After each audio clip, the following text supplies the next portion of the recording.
you know, Hightower can't fit. Yeah. So they're just like, well, are you comfortable? And he looks at him. Okay, well, let's adjust the seat. Oh, no, that's not going to work. Well, we could rip out the front seats and sit in the back, which he does. And he goes, I was joking, but okay. Well, not as big as Bubba Smith, because I don't think many people on this planet were as big as Bubba Smith. No. As a larger man, you're sizable yourself. You know, we're well north of 6 feet. Yes. It is not comfortable sitting in small cars. No. I remember I had to go. To some dopey ass wrestling show in the middle of fucking nowhere, and we went in. Yes, Reed. I will say your fucking name. In his fucking, he had a Volkswagen Beetle. Yeah. I was like in that car for a fucking hour. Yeah. I almost killed somebody because I couldn't even move my head up. So yeah, that sucks. When you're tall and small cars are not a good combo. Mm-hmm. So he helps him drive, and it works. Yeah, because you know he drove middle of the night. They hit a car. He's like, "You fucking ass!" Ooh, and he sees the giant monster driving the car, and then he just goes, "Okay," and then just slowly walks out, and it's like, "Yep, that's exactly the response you should have." So he passes it, and good, Hightower, very good. And then it's Hooks' turn. Yes, and in maybe. Well, not even maybe. For sure, the most charming scene in the movie. Yeah. We see the nicest lady in the entire world have a nice leisurely drive while she's singing Santa Claus is coming to town. And it's the fucking cutest thing. Yeah. Which some asshole had to ruin. And then, of course, she unfortunately runs over Copeland's feet. Yeah, because he's standing in the wrong spot, by the way. Yeah. As noticed by when they took his car, you saw the stars and bars on the car's front there. Not to mention, he mentioned it in the very beginning. Yeah. He said there's a lot of... spades. Yeah, I didn't want to say it. Yeah. I was going to come up with a more clever way of saying it, but he did say that, and that's when Hightower put his hand on his shoulder, and he's like, and that's a good thing. And that's a good thing. But yeah, so he basically uses another remark. Which I will not say. No. I will not say that one. Not the one you're thinking, but another one that I haven't heard in a very long time. Which is just fucking terrible, too. Yeah. Jesus. It's fucked up. And then Hightower, he's heard enough, and fucking just starts walking down there, and everyone's trying to stop him. Harris is literally like, stand down, stand down. He's not fucking standing down. So dude gets in the car, and Hightower flips it. Yep. And then he gets kicked out. I'm like, wait, what? Justified? Yeah, listen, I get it. Again, she ran even over the his feet, 80s, justified. But no, he called her... Yeah. You don't... Even in the 80s, that wasn't cool, guys. Like, that's not okay. So, I know, it's... People get mad if they say it in the movie, that's fine. It was not okay to say. No. You know what I mean? No one was cool with that. So Hightower gets thrown out. And he's fine. He's just like, okay. All right, well, I get it. I'm not going to back down, so fuck you. There's a fight in the mess hall. And Barbara actually starts by hitting Copeland in the face with a tray. Yep. But then it's just like, if you say Mahoney did it, he can get kicked out. Say Mahoney did it. Mahoney did it, sir. Mahoney did it. And then the fucking biggest shit-eating grin comes across his face. He's like, I've been saying one in this forever. Mahoney, you're out of here forever. And Mahoney doesn't want to be out anymore. Yeah, so he's super bummed about it. A riot starts. Because... Yes. On the ride-along. It was basically a fucking mousetrap fucking thing. Yeah, so basically...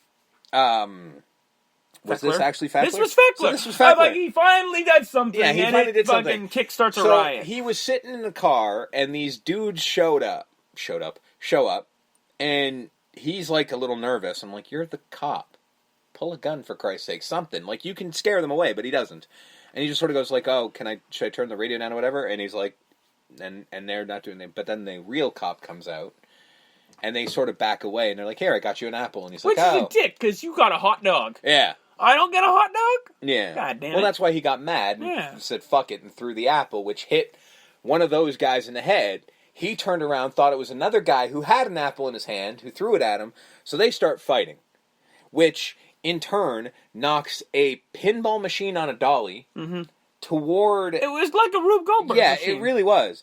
And it was like toward a like an outlet type of store outside, and then the guy says, "Hold this," because he's holding a TV. He said, "Hold this so we can get the thing out." The guy goes, "Free TVs," and then more people start fighting, and then somebody walks into a giant pool hall and says, "They're rioting out here," and the pool hall empties. Yeah. And they all start a riot. And it was a weird mousetrap situation. So cops have to report, and this includes Mahoney, because right before he's about to pack up and leave, He hears it's happening. which I do like he was going up the stairs. Yeah. And Jones is going to a helicopter, like, you want to ride? I'm good. I'm good, man. Okay. Fantastic. Mm-hmm.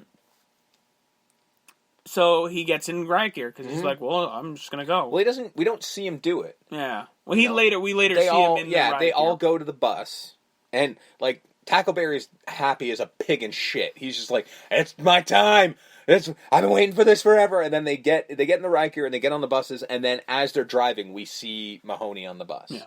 And you're like, "Oh, okay." So the riot attacks all the cops because they're supposed to. What happens is get... they go to the wrong spot because they ask Lassard where it is, and he goes, "Well, it's 16th. Are you sure? I never forget a number." He always forgets numbers. Yeah. So they're like several blocks away. Because they're supposed to just be general crowd control, but they find themselves literally in the middle of it. Yeah. Kyle and Ched lose their guns because they're mocking people because there's a fence. I'm like, that wouldn't stop. Okay. Yeah. So they eventually run out of fence. And I'm like, guys, you still have guns. Yeah, you could still point it at them, but they don't. And the guy just takes the guns. The main bad guy. Yeah. The SOB. SOB. And then they just run into the BOB, the Blue Oyster Bar, and then they scream and we don't see them again. Yeah. I do like it to be... What happened at that party? Nothing, sir. Nothing. Well, something always happens. Something has to happen. Dancing. Just a lot of dancing, sir. Dancing? A lot of dancing. Mostly dancing. Mm-hmm. I like that line. Mostly dancing. What does that mean? Somebody got raped. That's what that means. Barbara beats up his bullies, who he thought they were stealing. Yeah. Now, you go out there and you put that furniture back, but it's our furniture. Oh, sorry. And then he just walks away. Because what we failed to mention is there was a montage where they started getting better. Yeah. Like Hooks made it over the wall. He started learning how to fight. All that shit. So they clearly know what they're doing. Ish. So Harris is taken by the main bad guy. Mm-hmm. Karen is pinned down, and I'm sorry. Yeah. But no. This guy has a handgun. Now, it's an impressive handgun, mind you. More or less. I mean, it's granted a service pistol or whatever. It's a service pistol. It's not that great. It's not the one that fucking Tackleberry had his mom gave him. Mm-hmm. But it's alright. Yeah. It is not shooting from what appeared to be 10 feet, 20 feet in the air. No. Down to where Karen was behind a box and almost get her. Yeah, it's not going anywhere near that. It's not going to happen. But, it's a movie. So she's pinned behind a box. By the way, through most of this, there's a lot of running around, a lot of like, oh shit, there's a massive riot is running at them, and they all run. And then I think Peckler puts on a suit jacket and a hat. He does because he was at like the shop that was one of the main places where the thing, and he sort of stops there, and then he dresses himself basically because everyone's looting, and then I think Lassard drives up. And then, like, Mahoney and Jones and one other one. Tackleberry, I think. Was it Tackleberry? Are you sure? It might have been just those two. No, it wasn't Tackleberry because Tackleberry missed everything. So he wasn't No, but there. It might be just those two and Lassard. I think there was a third. But either way, it doesn't matter. They get into the car and they drive, and this is where they find her pinned down. I do like, they're not moving. Mm-hmm. And then Jones has to do the machine gun sound again. Yeah. Like he did in the beginning. Yeah, because all the rioters hit the car, and it's like, well, what are we going to do? What are we going to do? He said, give me that. And he does the machine gun thing again, and everybody scatters. He's like, ha-ha, and they drive away. So then, basically, Mahoney's just like, is there a back entrance? And they're like, maybe. So he goes in the back, ends up on the roof with Harris and the SOB. And who gets to jump on him? He gets to jump on him. He's just like, ah, shit. Throw your gun down or I'll kill him. Sir, what should I do? I got nothing for you. Yeah, he's like, I'll be honest with you, nothing comes to mind. Yeah. So he throws the gun away. Over the ledge. Yeah. Although he gets the gun, I don't know how. He didn't throw it over the ledge, that's why. Right. He just threw it to the side. And then Which one am I going to kill? Because he lines them both up. And Old then, one, new one.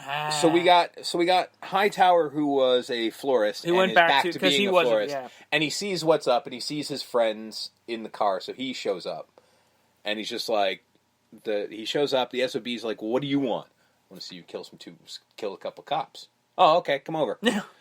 So he walks over, and then just fucking levels him. Yeah, it's like, which one? The old one. Yeah. It's a good choice.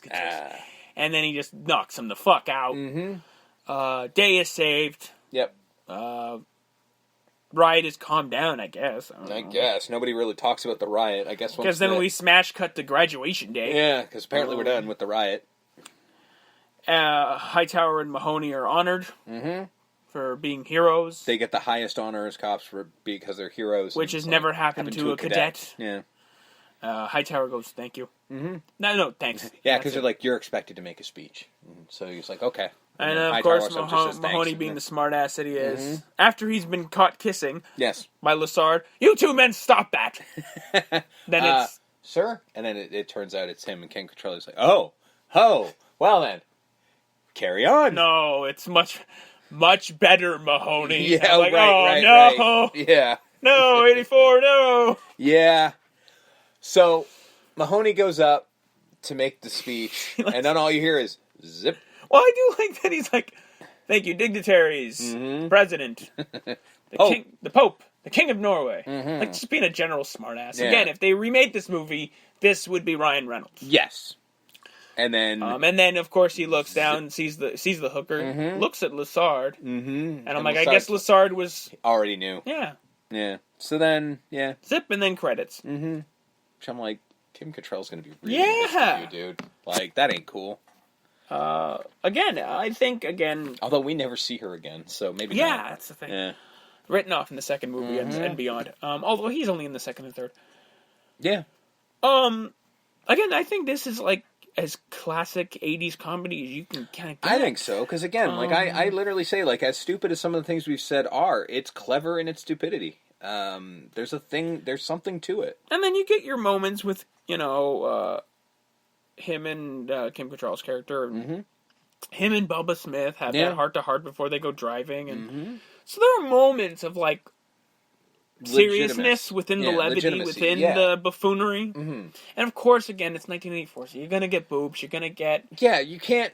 For comedies like this, R-rated movies, you're just going to... This is what they did in the 80s, you know You still had to do your montage going through window to window of, like, women in general scenes of undress. Course, because that's just what they did. Like, again... Yeah, that scene was unnecessary. The shots of the women in various states of undress was completely unnecessary, but it's the 80s comedy, and that's just what you did. And yes, we have, again, characters in blackface, and your general shitty attitudes towards gay people. It's just what it was. It is what it is. Like, as much as I say, like, it wasn't cool to make fun of, racism or be racist in 84, it was still fine to be against the gays. That was a thing. I can't defend that. It just was, and it was ignorance, and that's just how it is in the 80s, But doesn't mean the movie's less funny. Not at all. For that, I'm going to give it 8. Mostly dancing out of 10. Again, it's the staple. It's a staple of comedy as far as the 80s are concerned. Absolutely. It's still a fantastic movie. It's probably Gutenberg's best movie. It's up there. It's way up there. I don't know if I necessarily... Because he's like the star of the picture. Like in a lot of movies that he was in, he was second man. He was third man. No, because Three Men and a Baby exists. But what I'm saying is like... Yeah, but he was the star of that. I guess. He was. It's because that movie has big fucking names in it next to him. Big names now. I guess. Because... Ted Danson wasn't that big? Ted Danson was Cheers. Yeah. And Tom Selleck was Magnum. Yeah. They were TV guys. He was the movie star. That's fair. It's up there though. This is absolutely. I'm also gonna give it 8. Let me see those thighs. Out of 10, just because again for all the reasons you mentioned, and for me, just like this is a kind of comedy. It's enjoyable. It's just pure. Like you get some laughs, you get some solid laughs out of it. But like this is a kind of comedy I miss. I really do like.